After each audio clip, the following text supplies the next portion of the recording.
Hello friends, welcome to life style with Maheswari. இன்றைக்கி நம்ம சேனலில் எல்லாருக்குமே ரொம்ப பிடிச்ச ஹோட்டல் ஸ்டைலில் நூடுல்ஸ் எப்படி செய்யுதுன்றதை தான் பார்க்க போகிறோம். Vegetarian noodles. வாங்க அது எப்படி செய்யுதுன்றதை பார்க்கலாம். வீடியோக்குள்ளே போகலாம். இந்த பிளைன் நூடுல்ஸ் தான் வாங்கியிருக்கோம். இதுலேயே பார்த்தீங்கன்னா மசாலாவும் இருக்குது. நான் எக்ஸ்ட்ரா மசாலா இதில் எதுவுமே சேர்க்கல. இதுக்கு பதிலாக நீங்கள் என்ன பண்ணுறீங்கன்னா, நீங்கள் வெறும் பிளைன் நூடுல்ஸ் மட்டும்தான் உங்களுக்கு கிடச்சிதுன்னா அதில் நீங்கள் மேகி மசாலா பவுடரை கடைங்களில் கிடைக்கிது, அதை சேர்த்துக்கலாம். அப்படி இல்லைனா நம்ம வீட்டில் என்னென்ன மசாலா சேர்க்கணுன்றதையும் நான் உங்கள் கூட ஷேர் பண்ணிக்கிறேன். ஃபஸ்ட்டு நம்ம நூடுல்ஸை வேக வச்சுக்கலாம். கடாயில் தேவையான அளவுக்கு தண்ணி சேர்த்துக்கோங்க, கொஞ்சமாக உப்பு சேர்த்துக்கோங்க. தண்ணி கொதிச்சதுக்கப்புறமா நூடுல்ஸ் சேர்த்துட்டு ஒரு 3 ஸ்பூன் அளவுக்கு எண்ணெய் சேர்த்துக்கோங்க. எண்ணெய் சேர்க்குறப்ப நூடுல்ஸ் ஒன்றோட ஒன்று ஒட்டாமல் இருக்கும். ஒரு 15 நிமிஷம் நூடுல்ஸை வேக வச்சதுக்கப்புறமா அந்த நூடுல்ஸில் தண்ணி இல்லாத அளவுக்கு வடிகட்டி எடுத்துக்கோங்க. இப்போ கடாயில் ஒரு 4 ஸ்பூன் எண்ணெய் சேர்த்துக்கோங்க. ஒரு அரை ஸ்பூன் அளவுக்கு ஜீரகம் சேர்த்துக்கோங்க. ஜீரகம் பொரிஞ்சதுக்கப்புறமா 4 பச்சை மிளகாய் சேர்த்துக்கோங்க. 2 வெங்காயத்தை சிறுவை கட் பண்ணியிருக்கேன், அதையும் சேர்த்துக்கிறேன். வெங்காயம் வதங்கினதுக்கப்புறமா 1 ஸ்பூன் அளவுக்கு இஞ்சி பூண்டு பேஸ்ட்டு சேர்த்துட்டு அதோடைய பச்சை ஸ்மெல் போகிற அளவுக்கு நல்லா வதக்கிடுங்க. இப்போ நான் பீன்ஸும் கேரட்டும் சேர்த்துருக்கேன். பெரிய கேரட்டாக ஒன்று எடுத்துக்கோங்க, அதை நல்லா சிறுவை கட் பண்ணிவிடுங்க. அதே மாதிரி பீன்ஸையும் ஒரு 7 பீன்ஸ் எடுத்துட்டு அதையும் சிறுவை கட் பண்ணி எடுத்துட்டேன். பீன்ஸும் கேரட்டையும் ஃபஸ்ட்டு நல்லா வதக்கி அது வேகிற அளவுக்கு நான் வெயிட் பண்ணியிருந்தேன். அடுப்பை மீடியமில் வச்சு அது வெந்ததுக்கப்புறமா ஒரு கைப்பிடி அளவுக்கு கோஸ் சேர்த்துக்கிட்டேன். ஒரே ஒரு குடமிளகாவை சிறுவை கட் பண்ணி அதையும் சேர்த்து அது நல்லா வதக்கினதுக்கப்புறமா இது சீக்கிரமாக வதக்கிறதுக்கு கொஞ்சமாக உப்பு சேர்த்துக்கோங்க. உப்பு சேர்த்துட்டு 1 ஸ்பூன் சோயா சாஸ் சேர்த்துக்கோங்க. பிளைன் நூடுல்ஸ் வாங்குறப்ப அதிலே 2 பேக்கெட் மசாலா பவுடர் வந்துச்சு, அதை தான் நான் இப்போ சேர்த்துக்கிட்டேன். இது உங்களுக்கு கொடுக்குறப்ப கிடச்சிதுன்னா அதையே சேர்த்துக்கோங்க. அப்படி இல்லைன்னா மேகி மசாலா பவுடர் சேர்த்துக்கோங்க.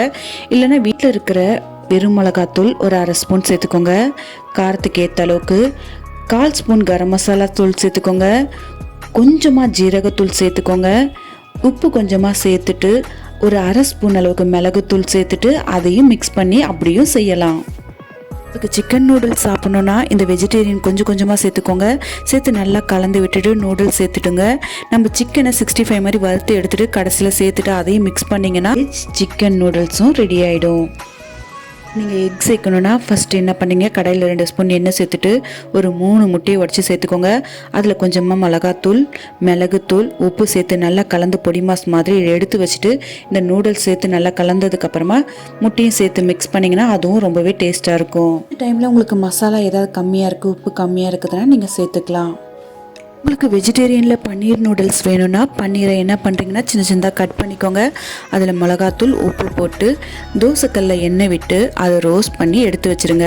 இந்த நூடுல்ஸ் சேர்த்து நம்ம கலர்றப்ப அந்த பன்னீரையும் சேர்த்து கலந்திங்கன்னா அதுவும் அட்டகாசமான டேஸ்ட்டில் இருக்கும். அதே மாதிரி காலிஃப்ளவரை 65 மாதிரி வறுத்து அதையும் சேர்த்திங்கனாலும் டேஸ்ட்டாக இருக்கும். உங்களுக்கு எப்படி வேணாலும் அதுக்கு ஏற்ற மாதிரி சேர்த்துக்கோங்க.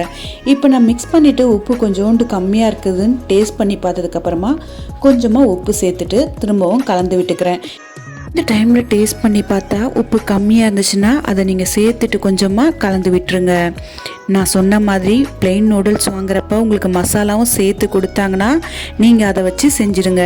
அப்படி இல்லைன்னா மேகி மசாலா பவுடர் விற்கிது கடைகளில், அதை வாங்கி செஞ்சு பாருங்கள், அதுவும் ரொம்பவே டேஸ்ட்டாக இருக்கும். அதெல்லாம் எதுவுமே வேண்டாம் அப்படின்னா நம்ம வீட்டில் இருக்கிற மசாலா பவுடரே வச்சு ரொம்பவே டேஸ்ட்டாக அதை ரெடி பண்ணலாம். வாங்கின பிளெயின் நூடுல்ஸில் எனக்கு அந்த மசாலா கிடச்சிதுன்றதுனால நான் அதை சேர்த்துக்கிட்டேன். அப்படி இல்லைன்னா நான் வீட்டில் இருக்க மசாலாவை வச்சு தான் செய்வேனே, அதுவே ரொம்பவே டேஸ்ட்டாக இருக்கும்.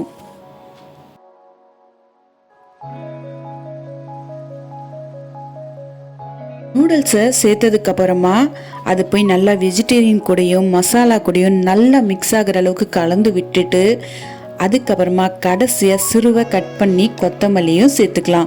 சேர்த்துட்டு கலந்து விட்டிங்கன்னா அட்டகாசமான டேஸ்ட்டில் வெஜ் நூடுல்ஸ் ரெடி ஆகிடும். இது கூட உங்களுக்கு இன்னும் டேஸ்ட்டுக்கு பன்னீர் நூடுல்ஸும் செய்யலாம் நான் சொன்ன மாதிரி. அப்படி இல்லைன்னா நான்வெஜ்ஜில் சிக்கன் சேர்த்து சிக்கனை வறுத்து அதையும் நம்ம கடைசியாக சேர்த்து மிக்ஸ் பண்ணிங்கன்னா சிக்கன் நூடுல்ஸும் செய்யலாம், எக் நூடுல்ஸ் செய்யலாம். உங்களுக்கு எப்படி வேணுமோ அதுக்கு ஏற்ற மாதிரி நீங்கள் செய்யலாம்.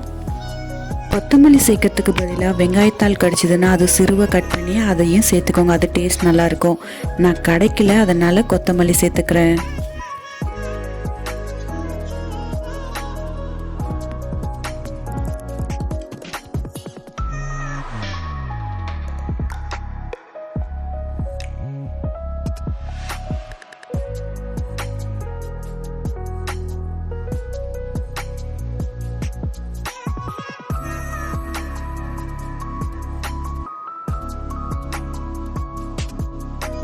சுட சுட வெஜ் நூடுல்ஸ் என்னுடைய ஸ்டைலில் ரெடி ஆயிடுச்சு.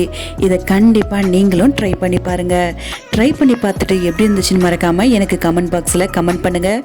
இந்த வீடியோ உங்களுக்கு பிடிச்சிருந்தா மறக்காமல் உங்கள் ஃப்ரெண்ட் அண்ட் ஃபேமிலிக்கு ஷேர் பண்ணுங்கள். அப்படியே மறக்காமல் உங்களுடைய முழு சப்போர்ட்டும் என்னுடைய சேனலுக்கு தாங்க. கமெண்ட் பண்ணுங்கள், லைக் பண்ணுங்கள், பக்கத்தில் இருக்க பெல் ஐக்கானை கிளிக் பண்ணுங்கள். அப்போ தான் நான் டெய்லி போகிற வீடியோ உங்களுக்கு நோட்டிஃபிகேஷனில் வரும். கண்டிப்பாக ட்ரை பண்ணி பார்த்துட்டு எப்படி இருந்துச்சுன்னு மறக்காமல் கமெண்ட் பண்ணுங்கள். நான் அடுத்த வீடியோவில் உங்களை பார்க்குற வரைக்கும் பாய்.